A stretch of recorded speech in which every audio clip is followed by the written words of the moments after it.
सोनपुर गांव में केशव नाम का मोची रहा करता था। एक दिन वो दूसरे गांव जा रहा था। रास्ते में उसे बहुत जोरों से प्यास लगी और आसपास देखने पर उसे एक पुराना कुआं दिखाई दिया। केशव पानी निकालने के लिए जैसे ही कुएं में बाल्टी डालता है, कुएं से आवाज आती है। कौन हो तुम? यहाँ क्या लेने आए हो? मैं तो बस पानी पीने आया हूँ। डरावनी आवाज सुन के केशव वहाँ से भागने लगता है। तभी वो आवाज केशव को रोक कर कहती है, रुक जाओ केशव, डरो मत। मैं एक जादुई कुआं हूँ। मैं एक इच्छा पूर्ति कुआं हूँ। मांगो, अगर तुम कुछ भी मांगना चाहते हो तो मैं तुम्हें सब कुछ दे सकता हूँ। मुझे बहुत जोरों से प्यास लगी है। मुझे पीने के लिए पानी दे दो बस। हा हा हा हा, बस इतनी ही इच्छा है तुम्हारी, तो ये लो।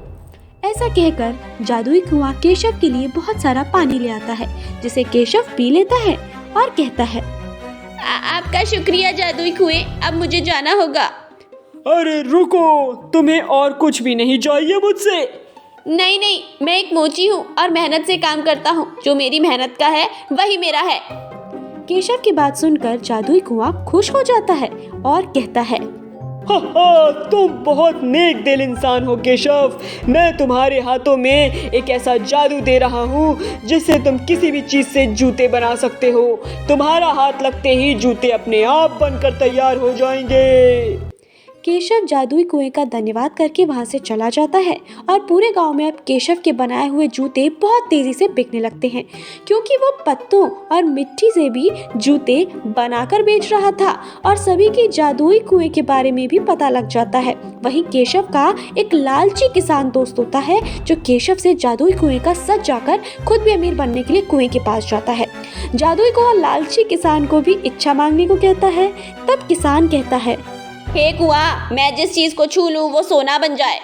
जादुई कुआं उसको ये शक्ति दे देता है। किसान गांव जाकर सभी को अपनी पावर दिखाने लगता है, फिर एक एक करके चीजों को सोने का बनाकर बेचता है और खुशी खुशी अपने घर जाता है, जहां उसको आता हुआ देख उसका बेटा सोनू उसके गले लगकर कहता है और अनजाने में किसान उसको छू लेता है। बेटा सोने का बन जाता है। ये देखकर वो रोते हुए जादुई कुएं के पास जाता है और कहता है, मुझे माफ कर दो, मेरे लालच की वजह से मेरा बेटा सोने का बन गया है। मुझे सब कुछ ले लो, लेकिन मेरे बेटे को ठीक कर दो। हा हा हा, इसीलिए कहते हैं कि लालच बुरी बला है। ऐसा कहकर जादुई कुआं उसकी पावर वापस ले लेता है और उसके बेटे को ठीक कर देता है।